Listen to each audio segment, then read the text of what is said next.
Hey team, Matt from BrakeAce here. Today I want to show you how to cut a ride. Now we might cut a ride for two reasons.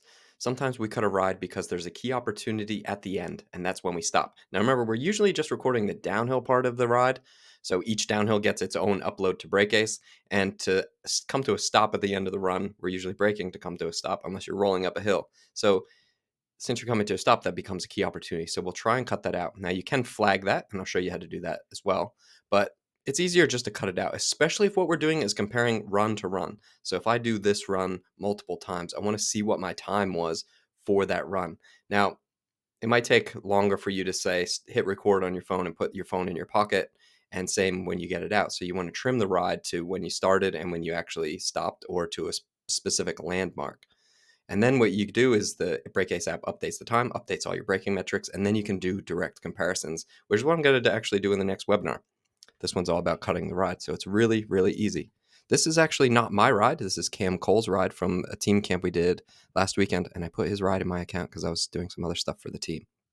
So if we look at it, we can see they did a downhill run at Skyline. They were doing lots and lots of runs. This was his sixth one. And as they got to the end, there wasn't really much going on because they were back onto the access road, coming back to the tent. So right here, this is coming up as a key opportunity. And it's not actually something he's looking to improve, because this is when they were dropping in to basically the pump track that they used at Crankworks.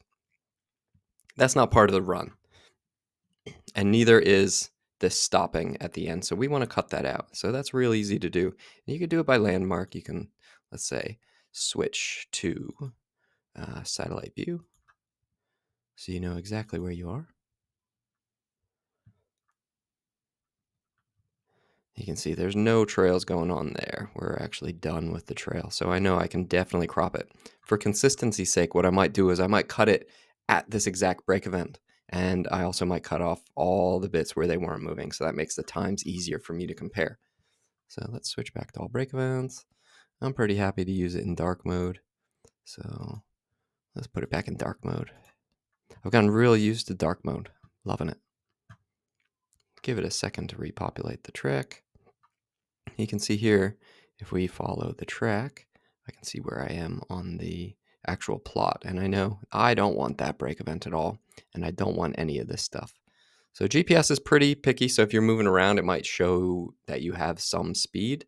And I know for a fact these guys were just on an access road here, so we don't really want much of that. So normally I'll probably just cut it there. So that's pretty easy to do. We just do crop. Oh, no, I didn't select it. So let's just start here. And then I don't want that break event, because I don't want that to be affecting my overall flow score for the run, because I'm just going to be looking at the flow score. It's a cool thing. First, we highlight it and like, yep, that's exactly the bit of the run that I want. So we go up here, we go to crop. Now, once you crop it, you can't uncrop it. So if you crop it, make sure that this is exactly where you want it. So this is exactly where I want it. So I'm going to confirm that.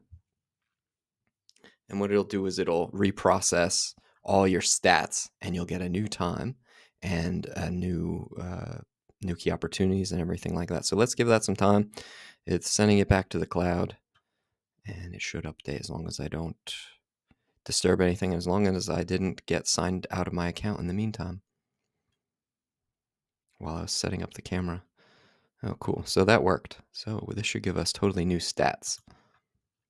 Yeah, cool. So before the run, it said it was 4 minutes 12, and there was a lot of standing around and a lot of stuff that wasn't actually the trail. So I'll totally cut that out.